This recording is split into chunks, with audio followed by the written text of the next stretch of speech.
بسم الله الرحمن الرحيم الحمد لله والصلاة والسلام على سيدنا محمد وعلى آله وأصحابه أجمعين أما بعد فأعوذ بالله من الشيطان الرجيم بسم الله الرحمن الرحيم أمن خلق السماوات والأرض وأنزل لكم من السماء ماء فأنبتنا به حدائق ذات بهجة. تو آج الحمدللہ ہماری تفسیر کا سلسلہ 20ویں پارے سے اللہ کی توحید کا تذکرہ تھا. اللہ خیر اما یشرکون، اللہ کی وحدانیت اور اللہ کی توحید پر پھر دلائل، اور بہت سادہ انداز کے دیہاتی بھی، شہری بھی، کم پڑھا لکھا بھی، پڑھا لکھا بھی، سبھی کو اللہ کی معرفت، اللہ کی عظمت، اللہ کی وحدانیت سمجھ میں آئے. تو ایسے سادہ دلائل، زمین و آسمان کا یہ نظام، پھر آسمان سے بارش کا بھیجنا، بنجر زمین کو آباد کرنا، اور پھر زمین کے اندر پہاڑوں کا گاڑنا، اور پھر کون ہے ایسی ذات جو اس کے سوا یہ سب کچھ کرنے والی ہو. پھر مضطر، مجبور، پریشان حال کی فریاد کون سنتا ہے. یہ مشرک بھی مانتے تھے کہ جب وہ مصیبت میں گھرتے تو دعوا اللہ مخلصین لہ الدین، وہ خالص اللہ کو پکارتے تھے. تو مصیبت کی گھڑی میں کون فریاد سننے والا ہے، اور کون ذات ہے جو اندھیروں میں، سمندروں میں، دریاؤں میں راستے دکھاتا ہے، بارش سے پہلے ہوائیں بھیجتا ہے، جس نے پہلے پیدا کیا، پھر موت طاری کریں گے، پھر دوبارہ زندہ کریں گے. ایک اللہ ہی کی ذات ہے. ایک بڑا عقیدہ جس کا کفار انکاری تھے، وہ مرنے کے بعد کی زندگی انہیں سمجھ میں نہیں آتی تھی، اور ان کا یہ کہنا تھا کہ ہڈیاں ہو جائیں گے، مٹی ہو جائیں گے، بوسیدہ ہو جائیں گے، کیا ہم پھر زندہ کیے جائیں گے؟ اور کہتے یہ بات ہمارے آباء و اجداد سے بھی کہی جاتی تھی، کوئی تو اب تک زندہ نہیں ہوا. فرمایا اللہ کی قدرت دیکھو، زمین پہ چل پھر کے دیکھو، مجرموں کا انجام دیکھو. اللہ کے حبیب کو ساتھ تسلی بھی ہے کہ اللہ رب العزت نے کیسی پکڑ فرمائی. پھر یہ قرآن تو حق سچ کی بات کرتا ہے، اور تمام اختلافات کے اندر تمہارے لیے حق کا راستہ بتاتا ہے. اور پھر قیامت کا تذکرہ ہے. قرب قیامت میں زمین سے نکلنے والا ایک جانور، پھر اس کا بولنا، یہ انتہائی قرب کی، قیامت کے قریب ہونے کی ایک بڑی علامت ہوگی کہ زمین سے ایک چوپایا نکلے گا اور وہ لوگوں سے گفتگو کرے گا. اسے کافر مسلمان کی پہچان ہوگی. وہ کوہ صفا سے نکلے گا اور سیدھا حرم پہنچے گا، اور مقام ابراہیم اور حجر اسود کے درمیان کھڑا ہوگا. اور تو یہ انتہائی قرب کا زمانہ ہوگا. اس کے بعد اللہ کے نبی صلی اللہ علیہ وسلم نے فرمایا کہ سورج مشرق کے بجائے مغرب سے نکلے گا. یہ سب سے آخری قیامت کی نشانیاں ہوں گی. پھر سور پھونکا جائے گا، اور اس سور سے پہلی مرتبہ سب پہ گھبراہٹ طاری ہو جائے گی، پھر دوسری سور سے سب پہ موت طاری ہو جائے گی، اور پھر سور پھونکا جائے گا. ابتدائی دن سے لے کر اب تک جتنے لوگ مرے ہوں گے سب زندہ ہو جائیں گے، اور جن کی زندگی میں نیکی ہوگی ان پر کوئی گھبراہٹ نہیں ہوگی. وہ بڑے ہی امن سے اور اطمینان سے ہوں گے. اور جو بدعمالیوں کی زندگی لے کے آئیں گے اوندے منہ جہنم میں جائیں گے. آپ لوگوں سے کہہ دیں میں اللہ کی عبادت کرتا ہوں، اس رب کے، اس گھر کے رب کی، اور میں اللہ کا فرما بردار ہوں. مجھے تو اللہ کی طرف سے حکم ہے قرآن کی تلاوت کی، اور در حقیقت ہی اللہ کے نبی کے واسطے سے ساری امت کو تلقین ہے کہ تمہاری زندگی اللہ کی فرما برداری کی ہو، تم قرآن کے حقوق ادا کرنے والے ہو. اہل ایمان کو اسی کی تلقین ہے. اور پھر سورہ قصص ہے جس کے آغاز میں موسیٰ علیہ السلام کا اور فرعون کا تذکرہ ہے. اس کی صورت میں قدر تفصیل سے حضرت موسیٰ علیہ السلام کا اور فرعون کے ساتھ جو معاملہ پیش آیا اس کا تذکرہ آیا ہے، اور فرعون کی وہ سازش جو آج تک دنیا میں باطل جس سازش کو جاری رکھی ہوئی ہے کہ ظالم آدمی اپنے ماتحتوں میں تقسیم کی پلاننگ کرتا ہے، منصوبہ بندی کرتا ہے، تاکہ کوئی اجتماعی طاقت اس کے ظلم کے مقابلے میں کھڑی نہ ہو سکے. ساری دنیا کا کفر آج ظلم پہ کھڑا ہے، اس نے دنیا کے اندر مسلمانوں کی اسی انداز سے تقسیم کر رکھی ہے کہ مسلمان کبھی عدل و انصاف کے لیے میدان میں کھڑا نہ ہو سکے، ان کی اجتماعیت پارا پارا کر دی جائے۔ اور پھر اسلامی دنیا کے اندر بدقسمتی سے جو غیروں کے پروردہ اور انہی کے دسترخوانوں کی پر جن کی پرورش اور جن کی تعلیمی سوچ اور فکر، جو انہی کے سانچے میں جن کے دل و دماغ ڈھلی ہوئی ہیں، وہ جو اسلامی دنیا پہ مسلط ہیں، انہوں نے بھی اسلامی دنیا کے اندر پوری قوم کو ٹکڑوں میں، فرقہ واریت میں، لسانیت میں، گروہوں میں، زبانوں میں مختلف انداز سے تقسیم کر رکھا ہے کہ جب اجتماعی طاقت ہی نہ رہے گی تو کوئی ظلم کے مقابلے میں کھڑا ہی نہ رہ سکے گا۔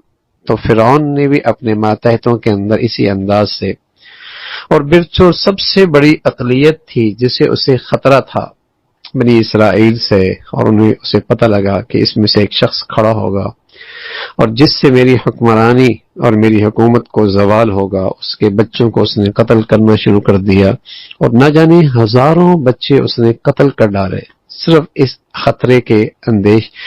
خطرے کے پیش نظر، اور ان کی عورتوں کو باندیاں بناتا۔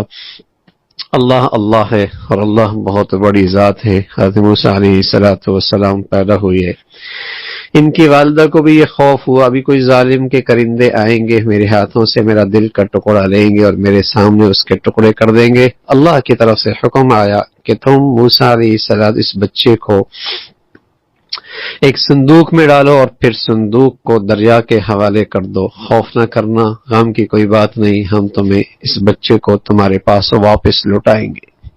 اللہ اللہ ہے، اور اللہ اپنی قدرت دکھانا چاہتے ہیں، اور آنے والے مسلمانوں کو جنہیں قرآن کی ذات پہ، قرآن پر ایمان ہے، ان کا ایمان بڑھتا چلا جائے کہ اللہ آج بھی اپنی پوری قوت اور قدرت کے ساتھ موجود ہے۔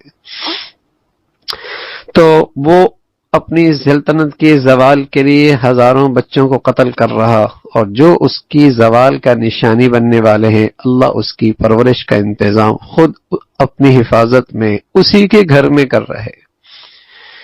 تو یہ صندوق موت کا سامان ہے، ہوا کوئی نہیں ہوتی، روشنی کوئی نہیں ہوتی، اور پھر دریا کی لہریں خود موت کا سامان ہے، اور پھر وہ صندوق اور پھر وہ لہریں اسے لے کے بھی کہاں گئیں؟ سب سے بڑے دشمن کے محل کے سامنے، اور اس کے کرندوں نے اسے اٹھایا اور اس کی اہلیہ آسیہ کے سامنے جب اس بچے کو پیش کیا گیا، اللہ نے اس کے دل میں اس بچے کی محبت ڈال دی، اس گھر میں محبت اس کے دل میں آ گئی۔ تو اللہ کی شان دیکھیے نا، ورنہ اللہ کہہ سکتے تھے اس ماں سے اسے لے کر کہیں نکل جاؤ، دشمن کی تمہاری طرف نظر ہی نہیں ہوگی، یہ بھی کہہ سکتے تھے کہیں دور نکل جاؤ، کہیں اس کی نظروں سے اوجھل ہو جاؤ، اس کی سلطنت سے نکل جاؤ، لیکن موت کے نقشوں میں زندہ رکھنا، اللہ کی قدرت پر ایمان تر و تازہ ہو جائے۔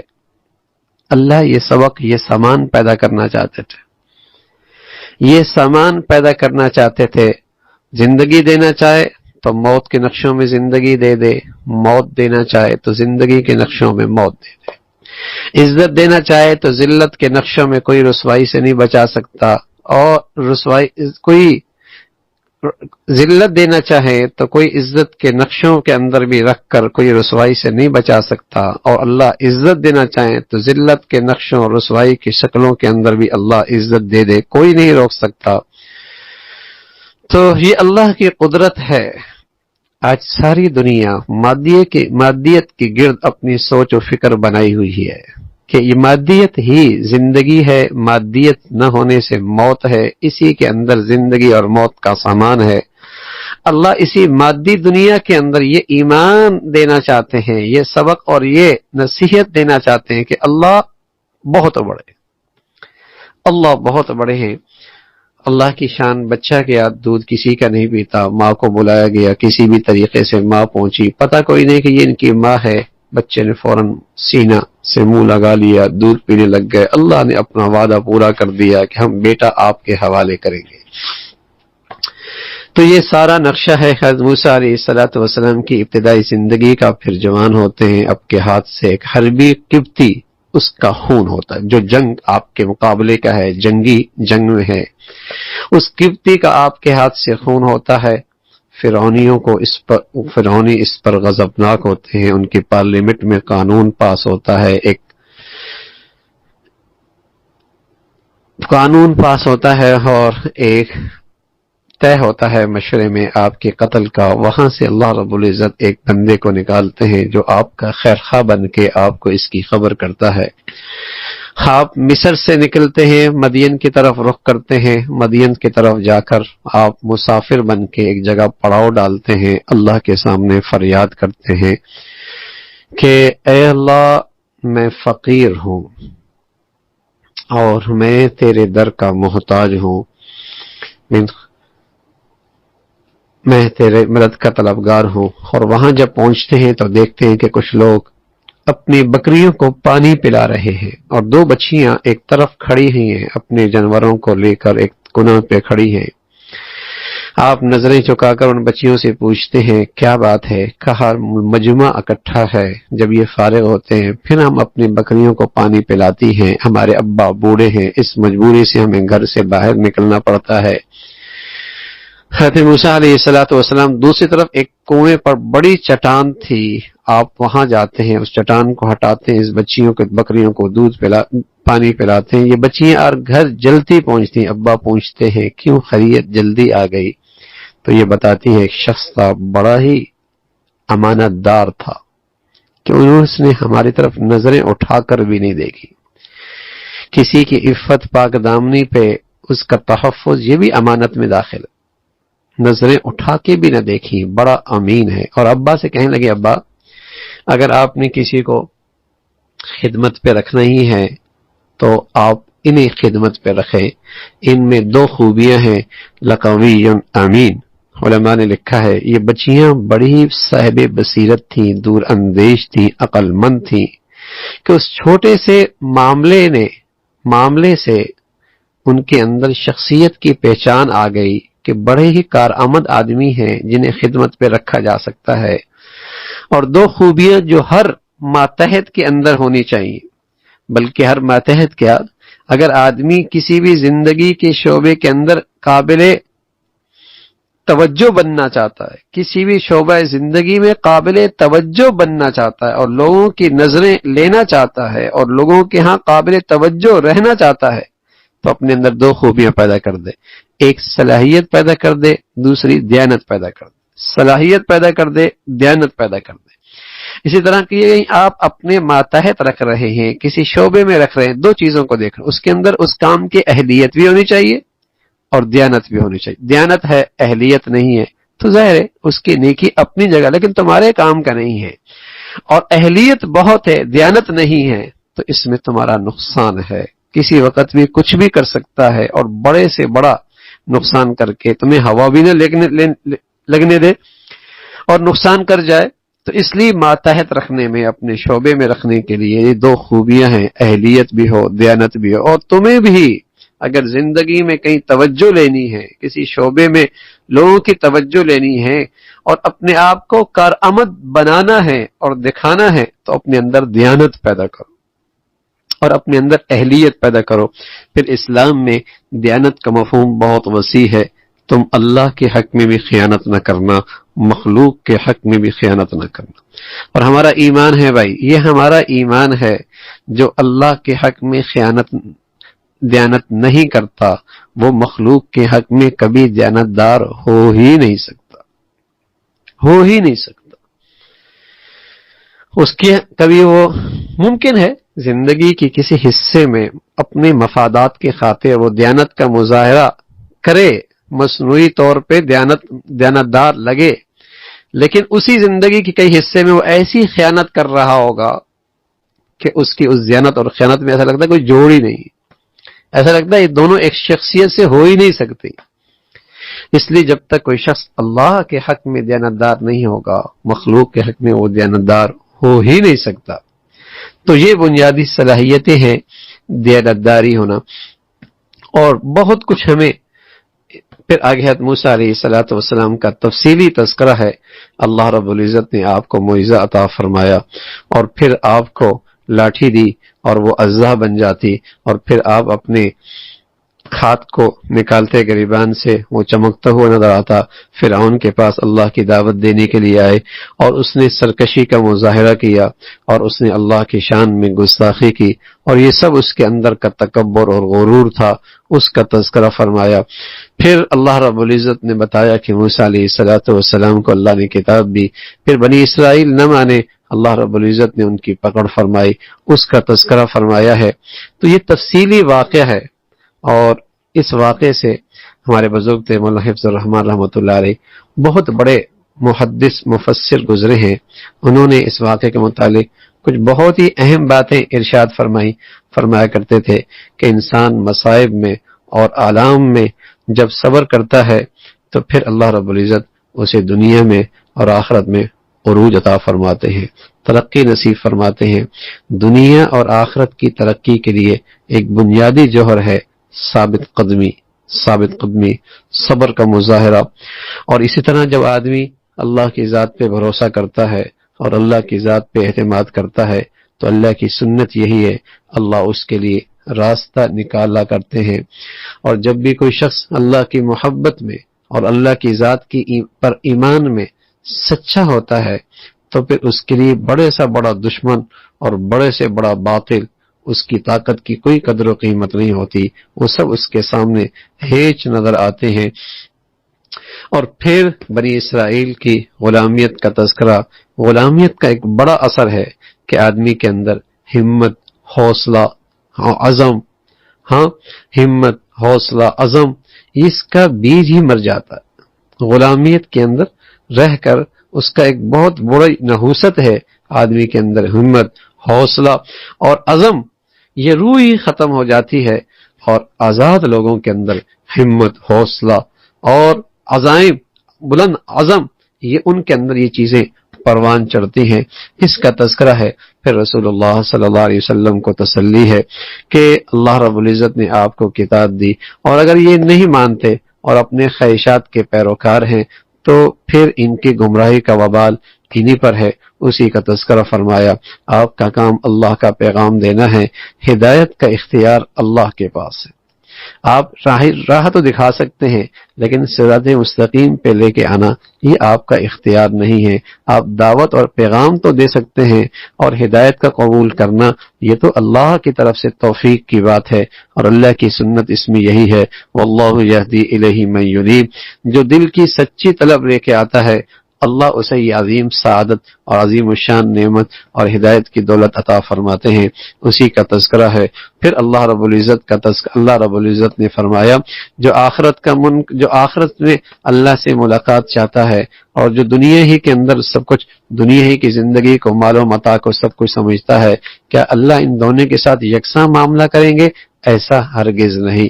جو شرک کا پیروکار ہے وہ انہیں پکاریں گے کل قیامت میں اپنے معبودوں کو، کوئی بھی ان کی رہنمائی اور کوئی بھی ان کی مدد کے لیے نہیں آنا۔ پھر توبہ جس نے کر لی، اعمال صالحہ اختیار کیے، یہی لوگ کامیاب لوگ ہیں۔ اللہ کی قدرت کا تذکرہ ہے، رات کا نظام ہے، اور اگر رات کو رات ہی رہنے دے تو کون ہے جو دن لا سکتا ہے، اور دن کو اللہ دن ہی رہنے دے، کون ہے جو رات لے کے آ سکتا ہے؟ یہ اللہ کا نظام ہے، اسی کا حکم، اسی کا فیصلہ ہے، رات دن پر اسی کا چلتا ہے۔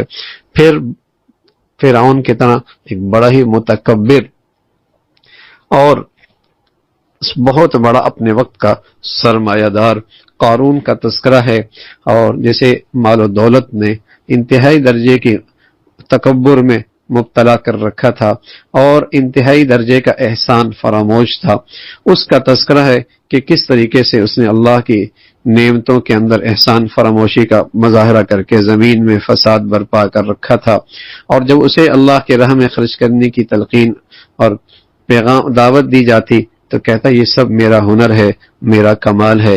مومن اور کافر کے مزاج میں بہت بنیادی فرق ہے۔ مومن ہر کمال کو اللہ کی طرف اس کی نسبت کرتے ہیں کہ اللہ کا فضل ہے، اللہ کی مہربانی ہے، تبھی تو مسلمان کہتا ہے کسی چیز کے ملنے پر ماشاء اللہ، وہ ہوا جو اللہ نے چاہا، اور کسی کام کے بارے میں کرنے جاتا ہے تو کہتا ہے انشاءاللہ، اللہ چاہے گا تو ہوگا۔ اور کافر کا مزاج یہ ہے کہ وہ اپنی خوبیوں کو اپنی طرف منسوب کرتا ہے، میرا کمال ہے، میرا ہنر ہے، میری صلاحیت ہے اور میری محنت ہے اور میرا اندر یہ جوہر موجود ہے، یہ کافر کا مزاج ہے۔ اور مومن کا مزاج ہر خوبی اور ہر نعمت اور ہر کمال کو اللہ کی طرف منسوب کرتا ہے۔ پھر اللہ رب العزت نے ان دنیا پرست لوگوں کا تذکرہ فرمایا جو جن کے ہاں دنیا ہی سب کچھ ہے اور جن کے نظر میں مادی ہی عزت اور کامیابی کا مرکزی نقطہ ہے۔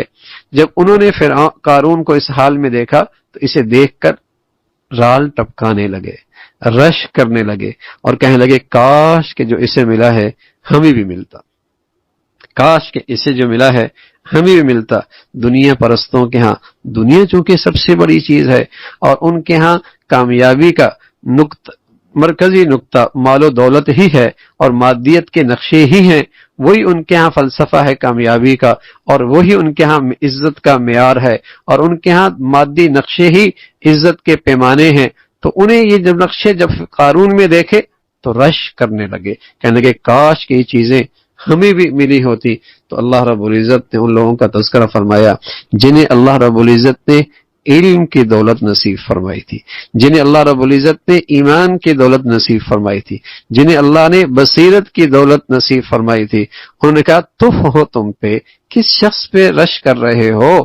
رش کرنے کے قابل اس دنیا میں ہیں تو وہ لوگ ہیں جو اللہ والے ہیں، جو اللہ والے ہیں اور جن کی زندگی وہ ہے جو زندگی اللہ کو پسند ہے، یہ لوگ قابل رشک ہیں۔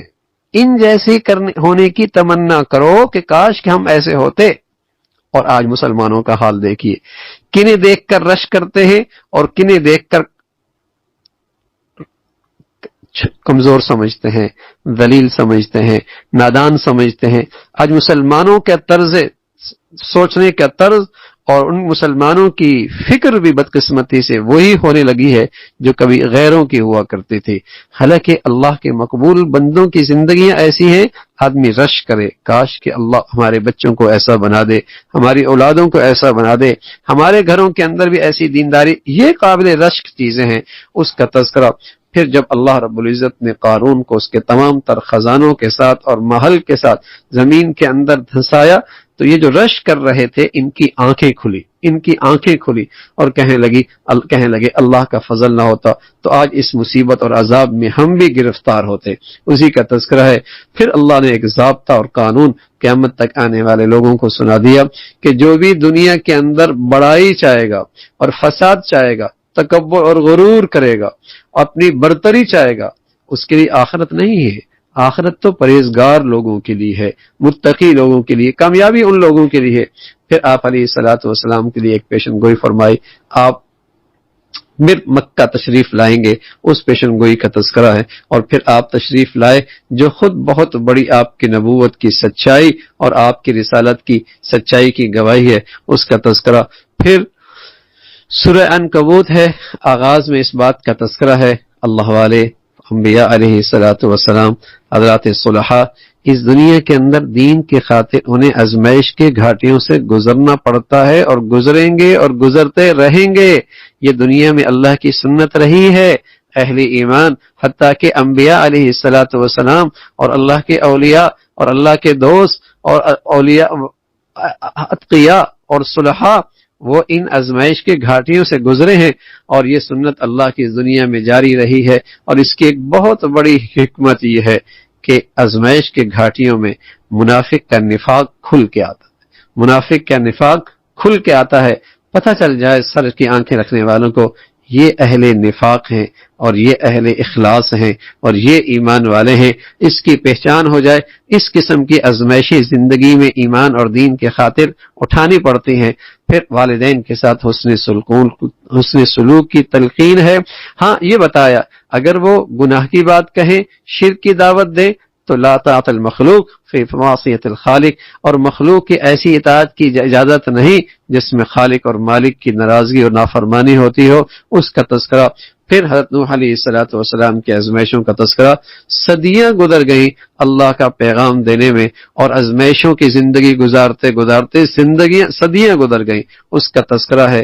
پھر اللہ رب العزت نے حضرت نوح کو نجات نصیب فرمائی، ابراہیم علیہ الصلوۃ والسلام کا اپنے باپ کو توحید کی دعوت دینا، اور پھر والدین اس اس پر ازمائشوں کا اٹھانا اس کا تذکرہ ہے.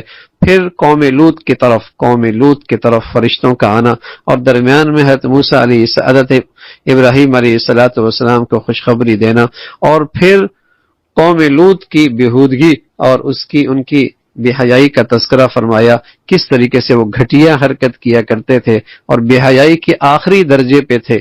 پھر اللہ رب العزت نے ابراہیم علیہ السلام کو بیٹے کی خوشخبری دی اور قوم لوط کو ہلاکت کا فیصلہ فرمایا. اور لوط علیہ السلام کے بعد جب فرشتے آئے تو پریشان ہو گئے کہ خوبصورت نوجوانوں کی شکل میں آئے ہیں، کہیں ایسا نہ ہو کہ میری قوم ان پر بھی دست درازی نہ کرے اور مجھے اپنے ان مہمانوں کے سامنے شرمندہ نہ کرے. تو فرشتوں نے آ کر آگاہ کر دیا، ہم اللہ کے فرشتے ہیں، آپ کی قوم کی ہلاکت کا سامان لے کے آئے ہیں. اسی کا تذکرہ فرمایا. پھر اللہ رب العزت نے مختلف قوموں کا تذکرہ فرمایا کہ قوم مدین ہے، عاد ہے، سمود ہے، قارون ہے، فرعون ہے، حامان ہے. ان کے پاس حق آیا لیکن انہوں نے زمین پہ تکبر کیا، اور تکبر کی سب سے بڑی شکل کیا تھی؟ انبیاء علیہ السلام کی تعلیمات کا انکار کیا. تکبر کی سب سے بڑی نشانی انبیاء علیہ السلام کے حق سچ کا انکار کرنا. تو اللہ رب العزت نے پھر ان کی ہلاکت کا تذکرہ فرمایا اور فرمایا ان سب کا مشترکہ جرم ایک تھا، اور وہ تھا اخذنا بذنبی، ہم نے انہیں پکڑا ان کی گناہوں کی وجہ سے. تو میرے عزیزوں اور امت کی مقدس ماں بہنوں، ہر گناہ کے پیچھے اللہ کا غضب چھپا ہے، ہر گناہ کے پیچھے اللہ کی ناراضگی چھپی ہے. اس لیے کبھی بھی جرت کے ساتھ گناہ نہ کرنا، اس لیے کہ ہر گناہ کے پیچھے ایک ایسی مصیبت چھپی ہے. بس اوقات زندگی بھر کی نیکیاں راکھ ہو جایا کرتی ہیں، زندگی بھر کی دینی محنت سب صفر ہو جایا کرتی ہے. بھول ہو جائے فوراً توبہ کر لو، بھول ہو جائے فوراً توبہ کر لو، اصرار نہ کرو. تو ہر گناہ کے پیچھے اللہ. حضرت عبداللہ ابن عباس رضی اللہ تعالیٰ عنہ فرمایا کرتے، ان سے کسی نے پوچھا، ایک آدمی بہت نیکیاں کرتا ہے، نفل عبادات، نفلی عمرے، حج عمرے اور نفلی صدقات خیرات، نفلی نمازیں بہت آگے ہے، لیکن گناہ بھی کرتا ہے. اور دوسرا وہ شخص ہے جو فرائض اور واجبات پر اکتفا کرتا ہے، زیادہ نفلی عبادات تو اس کی زندگی میں نہیں ہے، لیکن گناہوں سے بہت پرہیز کرتا ہے، تقوی اختیار کرتا ہے، محتاط اور احتیاط کی زندگی ہے. ان دونوں میں زیادہ محفوظ کون ہے؟ عبداللہ ابن عباس رضی اللہ تعالیٰ عنہ، جن کے علم کے پیچھے اللہ کے نبی صلی اللہ علیہ وسلم کی دعا تھی اور امام المفسرین کے لائے آپ علیہ السلام نے آپ کو علم کی اور قرآن کے فہم کی دعا دی تھی، آپ امام المفسرین تھے.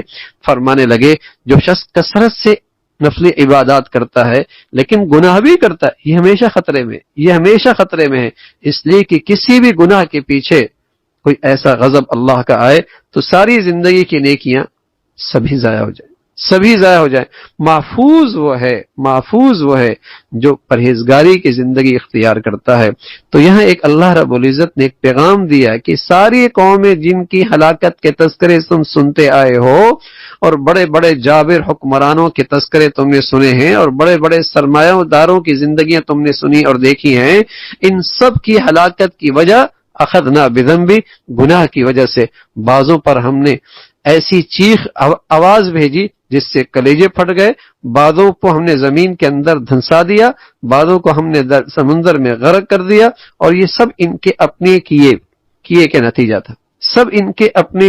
نتیجہ تھا. اور اللہ کے سوا جنہیں اوروں کو یہ حاجت روا اور مشکل کشا سمجھ رہے، ان کی حیثیت تو اتنی کمزور حیثیت ہے جیسے مکڑی کا جالا اس زمین پر سب سے کمزور گھر کہلاتا ہے. فرمایا ایسا کمزور گھر، ان کی مثال تو اس مکڑی کے جالے کی طرح ہے، نہ وہ اپنے آپ کو محفوظ رکھ سکتی ہے نہ جو اندر ہے اس کی حفاظت کر سکتی ہے. تو یہ معبود بھی عابد بھی دونوں ہی کمزور ہیں. پھر اللہ رب العزت اس قسم کی مثالیں دیتے ہیں تاکہ سمجھنے والے اس سے سمجھ پا کر اللہ کی معرفت پا سکیں. اور ایمان والوں کے لیے زمین و آسمان کے اس نظام میں اور اللہ کی اس قدرت کے شہکار میں بہت کچھ نشانیاں ہیں اور اللہ کی معرفت کا بہت سامان ہے. سبحانک اللہم بحمدک، نشہد ان لا الہ الا اللہ، نستغفرک ونتوب الیک.